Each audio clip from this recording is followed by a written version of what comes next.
strange. Doesn't answer. Where can he be? Kirk, where are you? Oh, I didn't think you'd mind my using the telephone. I just wanted to call my husband at the hotel. No problem at all. You didn't have to hang up. Well, he evidently isn't there. I let it ring a dozen times, but he didn't answer. Oh, well, maybe he stepped out to get a newspaper or something. Yeah, guess so. Just that he's not completely well. You see, he injured his leg a few weeks ago, and he spends most of his time in bed. Oh, I'm sorry to hear that. I'm sure you're very anxious to get back to your husband. I don't think I'll be keeping you here very long. Well, does that mean that you couldn't find anything on Kirk Michaels? Well, I found a file, but as you can see, it's quite thin. Well, what does it say? Well, oh, by the way, you were right about that car theft arrest. It did occur a long time ago, but we had a file on it. He got off with a suspended sentence on that one. Well, was there anything else? There were no convictions, if that's what you mean. Convictions. That means he was never sentenced to prison? Well, I can't really answer that, Mrs. Mitchell. You see, according to the little information I have here, your friend was arrested on 3 separate occasions. Oh, my God. But the arrests never led to a conviction. He was just brought in on various offenses to be questioned. And this all occurred in 1971. Well, what happened after that? Well, that's where our record ends. You see, Kirk Michaels left Monticello, so we have no further records on him. Well, do you have any idea where he went? I don't think he wanted the police to know.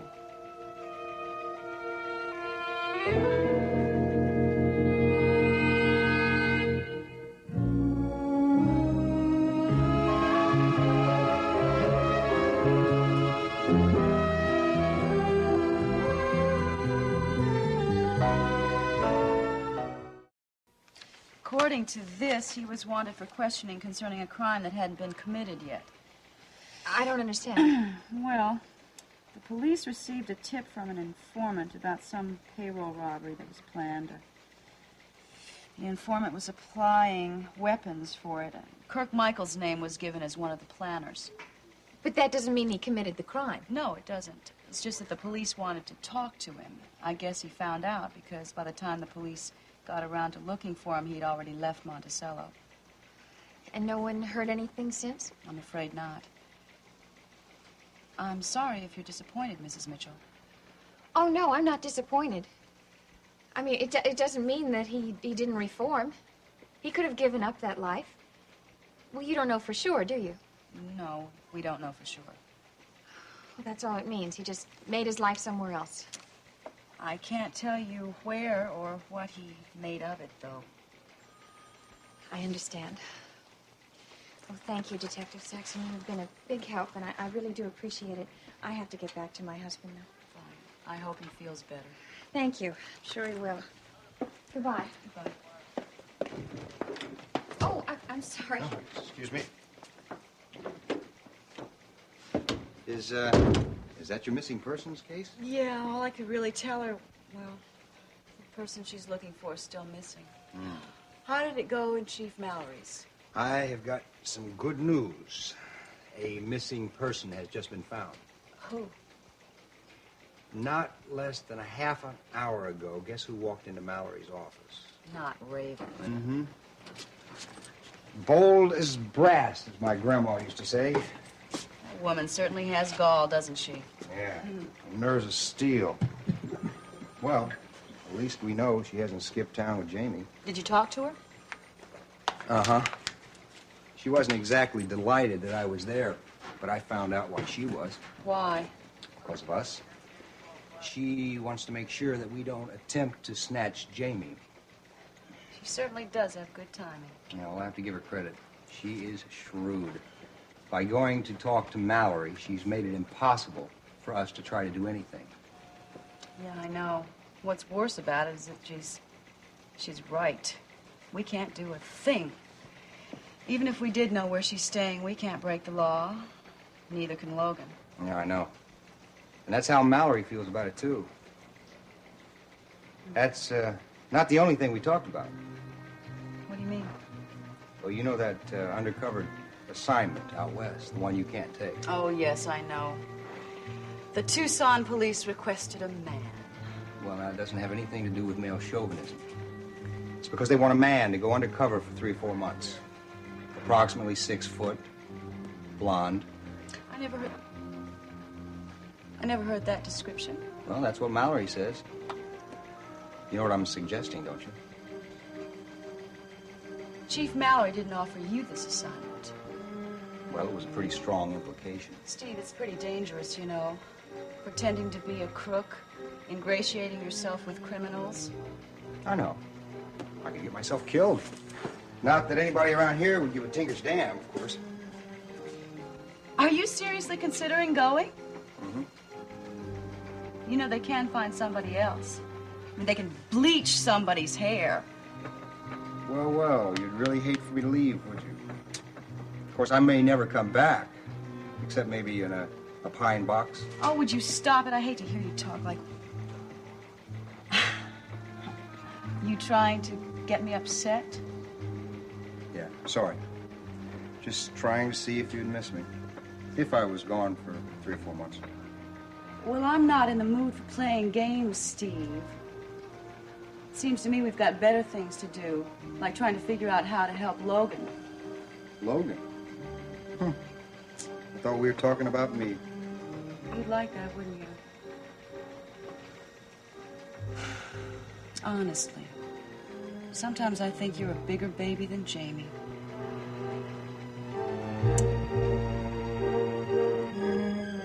Jaimie, why don't you go to sleep with the teddy bear, huh?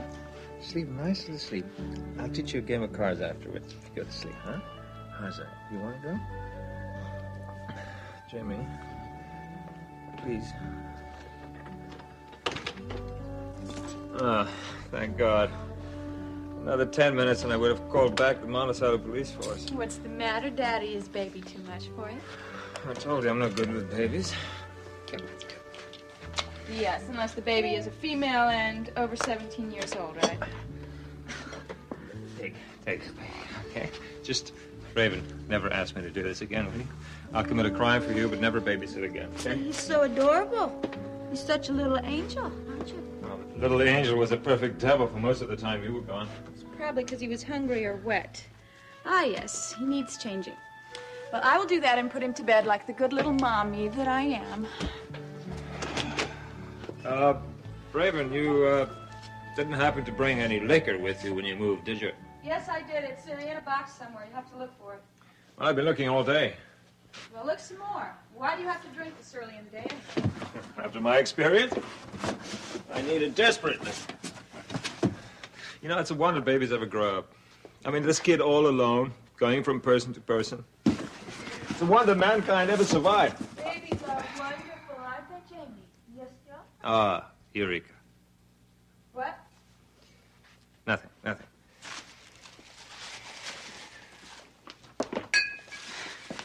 I see you found your baby bottle. Well, you never told me what you did this morning. Where that, impossible, urgent errand led you. I went to see Derek Mallory.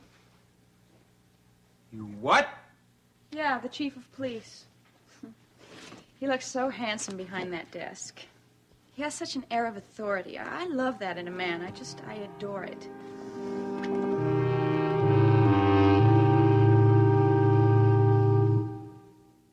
I went there on business. What business? I wanted to make sure none of his detectives decided to steal Jaimie back, because I know that's just what they're thinking of doing.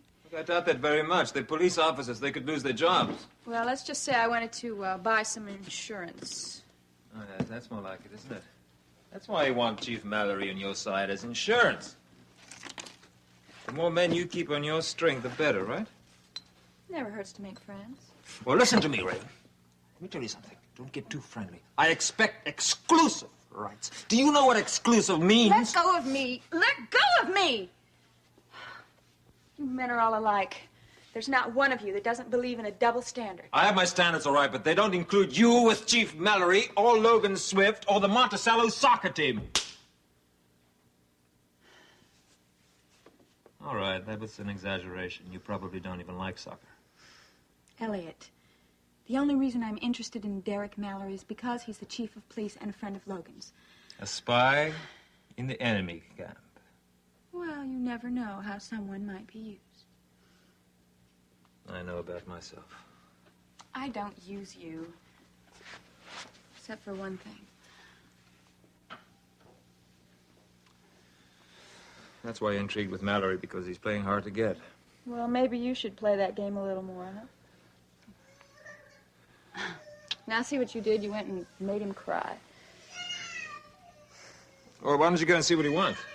No, silly. Don't you know anything about raising a baby? You shouldn't go running every time they cry because that just spoils them.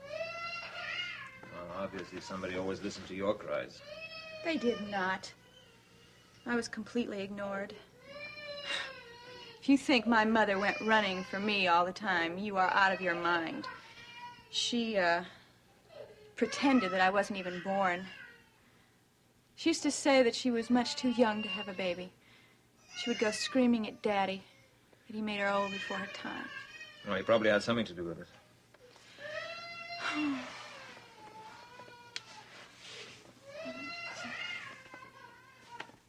My daddy was a prince.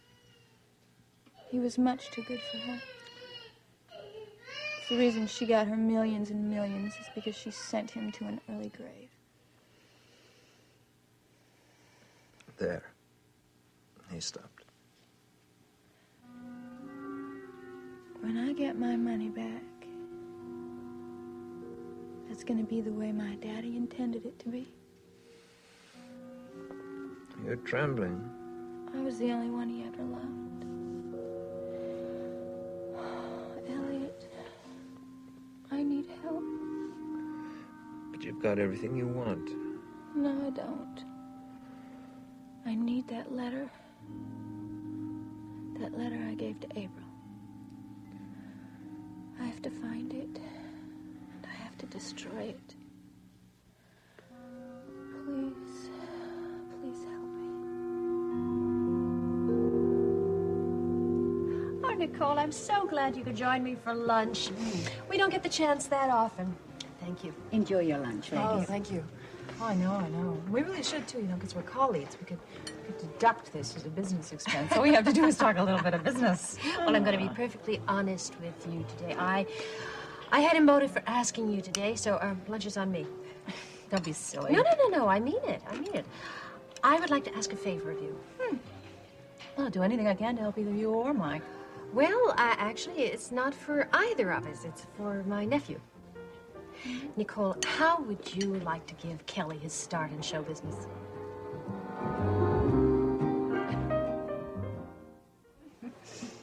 No, I am not asking you to give him his own television show. On second thought. No, dear, he needs a lot more experience. Well, what does he do? Does he act, sing, play an instrument? Well, actually, he does all those things, but he's a puppeteer. Really? Yeah. Hand puppets? Yes, Nicole, he made them himself. He told me that he created his friends to keep himself company. It's really somewhat sad because he's had a very lonely life. You said your brother and his wife traveled a lot. Yeah, Lee is an architect, and he has designed, so many things. Hospitals, residential complexes, and they've traveled all over. So wherever Lee and Jerry went, so went Kelly. Is Kelly an only child? Mm-hmm. And sometimes, an older child has unique problems. And in his case, they just kept moving so often, he just never got to make friends. So he made puppets? Yes. Oh, they're absolutely delightful. He's very professional. There's nothing amateurish about it. And to see him, make them come to life, it's a delight. Well, what do you want me to do? Do you want me to arrange some kind of television appearance? No, as I said, he needs a little more experience, but I suggested that he might practice by giving performances in front of live audiences. Mm-hmm. And the first thought that came to mind was Monticello General. Great, that's a lovely idea. Yeah. The children's ward. I think the children would just adore it. I'm going to try to get him some publicity in the news. Well, what do you want me to do? Talk to Miles. Would you? Well, sure. I mean, he knows all the hospital administrators. Nancy, they'd love to have Kelly do his thing for the children. I'll talk to Miles about it tonight. Thank you very much. I'm sure Kelly will be very grateful. Well, anything I can do to help an only child. I was one myself, you know. I think. You think? Well, there's a little family gossip. I don't know. I shouldn't mention it. Oh, I see. Anyway, of course, I do know another only child. My son, Adam. Yes, of course. We don't intend to keep him an only child, though. Somehow I remember you mentioning something like that a while ago. I did. Well, Miles and I talked about it last night. And we both agree that it would be very nice to have more than one child in the family. We reached a decision. Oh, I'm so pleased for you, Nicole. I know that's what you want. And it's what Miles wants, too. You know what? I think did it. Well, seeing how happy Julia is made April.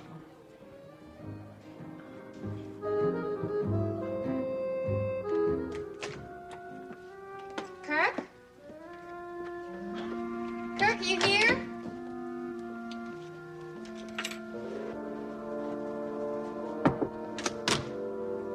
Kirk?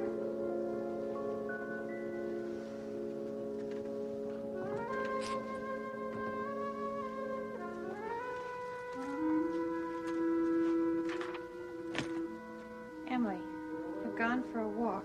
Promise to be careful, Kirk. P.S. Your father called. You shouldn't have done that. You really shouldn't have done that.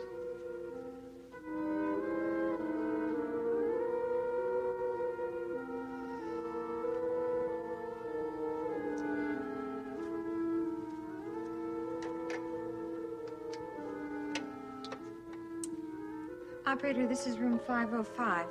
I'd like to make a toll call.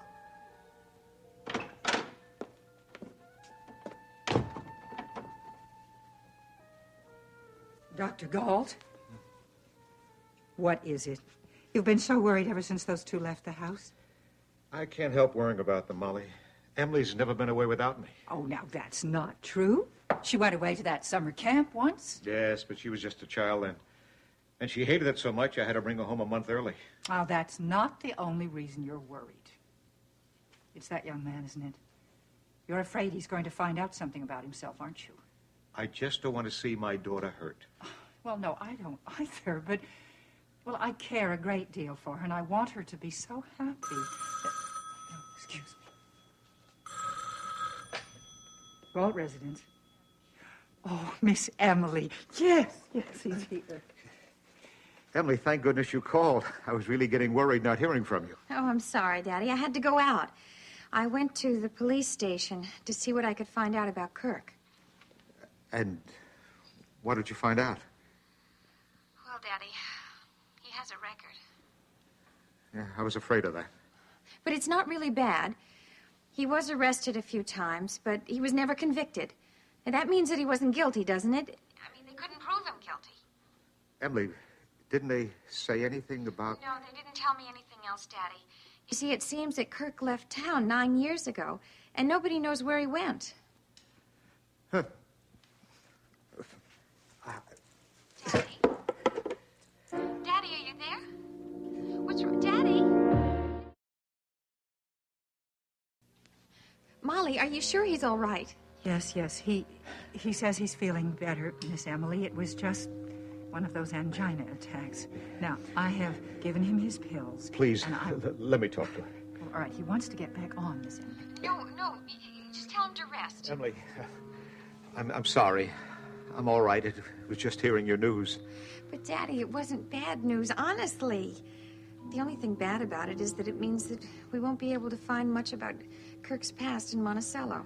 Well, then there isn't any reason for you to stay there, is there? No, I guess there really isn't. Although I don't know where we're going to find out more about him. Nobody seems to know where he went from here. Then come home, Emily. Please, come home today. Well, I don't know what Kirk wants to do. Let me speak with him. Oh, you can't, Daddy. He went out for a walk. A walk? By himself?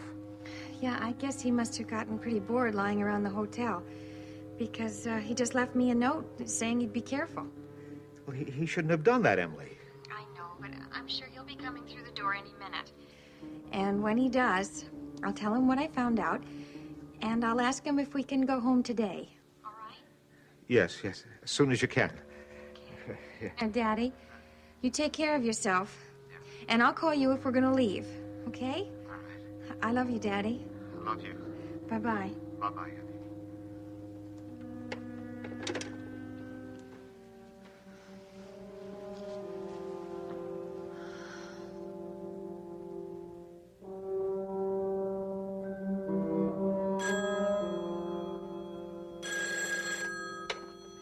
Hello?